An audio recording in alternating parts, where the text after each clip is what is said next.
അപ്പോൾ ഞാനിവിടെ ഒരു ചട്ടി വെച്ചിട്ടുണ്ട്. നമുക്കൊന്ന് ഗ്യാസൊക്കെ ഒന്ന് കത്തിക്കാം. ചട്ടി ഒന്ന് ചൂടായിട്ട് വരട്ടെ. അപ്പോൾ ഇതിലോട്ട് ഞാൻ കുറച്ച് വെളിച്ചെണ്ണ ഒഴിച്ചു കൊടുക്കേനെ. കുറച്ച് മതി, ബാക്കി നമുക്ക് പിന്നീട് ചേർക്കേണ്ടതാണ്. ഈ ചട്ടി ഒന്നങ്ങോട്ടൊന്ന് ചിറ്റിച്ചെടുക്കട്ടെ. അപ്പോൾ ഈ വെളിച്ചെണ്ണ ഒന്ന് ചൂടായിട്ട് വരട്ടെ. അപ്പോൾ ഇത് ഇടത്തരം 2 കൈപ്പക്കയായിരുന്നു പാവക്ക. ഇതിലോട്ടാണ് ഇട്ട് കൊടുക്കാം. അപ്പോൾ 2 പാവക്ക എന്ന് പറയുമ്പോൾ ഏകദേശം ഒരു 1/2 കിലോയിൽ താഴെ ഉണ്ടായിരുന്നേ. അപ്പോൾ ഇതൊന്ന് നല്ലപോലെ ഇതിൽ കിടന്നിട്ടൊന്ന് ഇളക്കി എല്ലാം കൂടി ഒന്ന് എണ്ണയിലൊന്ന് വാടി വരട്ടെ. ഒത്തിരി വാടാനല്ല, ഒന്നിങ്ങനെ ഒന്ന് വഴന്ന് വരട്ടെ. ഇതിലോട്ട് നമുക്ക് കുറച്ച് ഉപ്പ് പൊടി ഇട്ട് കൊടുക്കാം.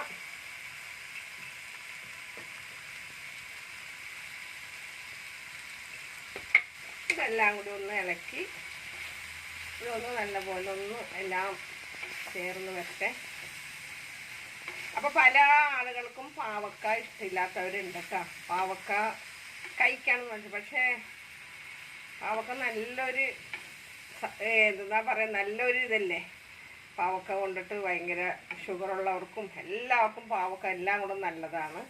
അപ്പോൾ ഈ രീതിയിലൊന്ന് തയ്യാറാക്കി നോക്കിക്കഴിഞ്ഞാൽ പാവക്കയുടെ കയ്പ്പൊക്കെ വളരെയധികം കുറയും. അപ്പോൾ ഇത് ഏകദേശം നല്ലപോലെ ഒന്ന് വാടിയിട്ടുണ്ട്. ഇതിലോട്ട് നമ്മൾക്ക് ഒരു ചെറിയ തക്കാളിയും 2 പച്ചമുളകും ഞാൻ ഇതുപോലെ അരിഞ്ഞതാണ്, അതും കൂടി നമുക്ക് ഇതിലോട്ട് ഇട്ടിട്ട് യോജിപ്പിച്ചെടുക്കണം.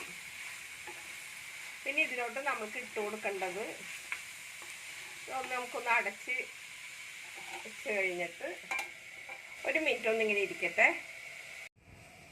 ഞാനിവിടെ ഒരു പാൻ വെച്ചിട്ടുണ്ട്. ഇതിലോട്ടൊരു 1.25 ടീസ്പൂണോളം മല്ലിപ്പൊടിയും 1.5 ടീസ്പൂണോളം മുളക് പൊടിയും, എരിവൊക്കെ ഓരോരുത്തരുടെ പാകത്തിനെടുത്തോ, 1/2 ടീസ്പൂണോളം മഞ്ഞൾപ്പൊടി. ഇതെല്ലാം കൂടി ഒന്ന് നമ്മൾക്ക് ചൂടാക്കിയെടുക്കണം. നല്ലപോലെ ഒന്ന് മൂക്കാൻ, അതിൻ്റെ പച്ചച്ചുവ മാറുന്ന രീതിയിൽ നല്ലപോലെ എല്ലാം കൂടി ഒന്ന് മിക്സ് ചെയ്തിട്ട് നല്ലപോലെ ഒന്ന് ചൂടാക്കിയെടുക്കണം.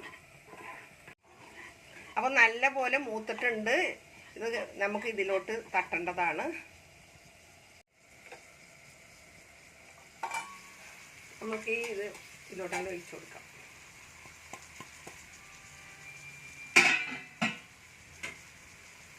ഇതെല്ലാം കൂടി ഒന്ന് മിക്സ് ചെയ്തിട്ട്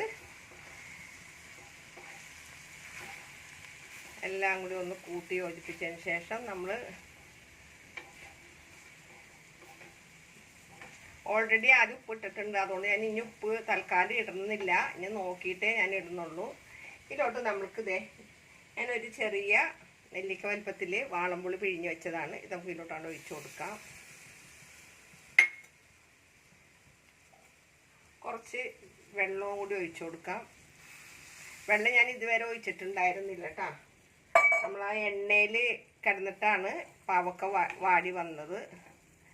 ഇതെല്ലാം കൂടി നല്ലപോലെ യോജിപ്പിച്ചിട്ട് തീ ഒന്ന് കുറച്ച് വെച്ചിരിക്കായിരുന്നു, തീ ഒന്ന് കൂട്ടി വെച്ചിട്ടുണ്ട്. ഇത് ഒത്തിരി ചാറ് പോലെ ഒത്തിരി വെള്ളമാക്കുന്നില്ല, എന്നാലും അത്യാവശ്യം വെള്ളം ആക്കിയിട്ടാണ് തയ്യാറാക്കുന്നത്. അപ്പോൾ ഒരിത്തിരി വെള്ളം കൂടി ഒഴിച്ചേക്കാം.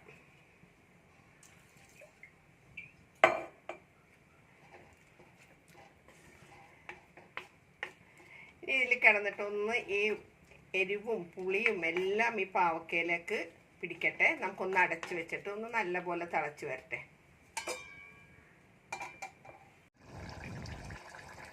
നമ്മുടെ കറി ഇവിടെ നല്ല അസലായിട്ട് തിളച്ച് പാവക്ക നല്ലപോലെ വെന്ത് കണ്ടില്ലേ.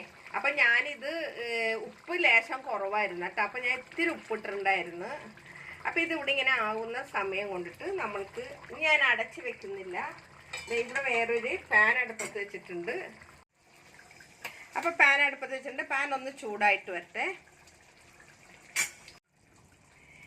അപ്പോൾ പാൻ ചൂടായിട്ടുണ്ടെങ്കിലേക്ക് 1 ടീസ്പൂൺ വെളിച്ചെണ്ണ അവിടെ ഒഴിച്ചു കൊടുക്കാം. 1 ടീസ്പൂൺ ഒഴിച്ചിട്ടുള്ളൂ കേട്ടോ. അപ്പോൾ എണ്ണ ചൂടായിട്ടുണ്ട്. ഇതിലോട്ട് നമുക്ക് 1 ടീസ്പൂൺ കടുക് ഇട്ട് കൊടുക്കാം കേട്ടോ. എണ്ണ ഒരു സൈഡിലോട്ടായതുകൊണ്ടാണേ.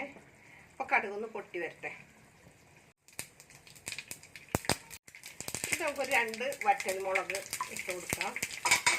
അതുപോലെ തന്നെ നമ്മൾ ഇതുവരെ കറിവേപ്പില ഇട്ടിട്ടുണ്ടായിരുന്നു കേട്ടോ. നിങ്ങൾക്ക് ഉണ്ടായിരുന്നെങ്കിൽ നേരത്തെ ഇട്ട് കൊടുത്തേക്ക്. ഞാനിപ്പോഴാണ് ഇട്ട് കൊടുക്കുന്നത്. കറിവേപ്പില ഇട്ട് കൊടുക്കാം. ഇതെല്ലാം കൂടി നല്ല പോലെ ഒന്ന് വാടി വരണം, നല്ല പോലെ ഒന്ന് മൂത്ത് വരണം. അപ്പോൾ കടകൊക്കെ നല്ലപോലെ പൊട്ടി, നമ്മുടെ ഇതൊക്കെ പൊട്ടി ഇങ്ങനെ വന്നുകൊണ്ടിരിക്കണേണ്. അപ്പോൾ അതേ നമുക്കിത് ഈ കറിയിലേക്കാണ്ട് ഒഴിച്ചു കൊടുക്കാം.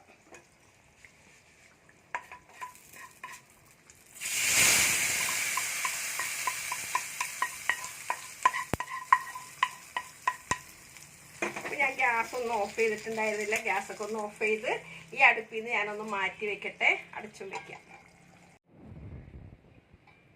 അപ്പോൾ നമ്മളുടെ കറി ഇവിടെ നല്ല റെഡി ആയിട്ടുണ്ട്, കണ്ടില്ലേ? അപ്പോൾ തീർച്ചയായിട്ടും ഇത് നിങ്ങളൊന്ന് ട്രൈ ചെയ്ത് നോക്കാം. എല്ലാവരും ഒന്ന് എൻ്റെ വീഡിയോ കാണാം, സപ്പോർട്ട് ചെയ്യുക. മനസ്സിലായില്ലേ? ഇതുപോലെ ഒന്ന് തയ്യാറാക്കി. ഇനിയിപ്പോൾ ഇത് ചൂടോടുകൂടി ആയതുകൊണ്ടിട്ടാണ് ഇത് ഞാൻ ഒന്നുകൂടി ഇരുന്നിട്ട് ഒന്ന് കുറുകി വരും കേട്ടോ.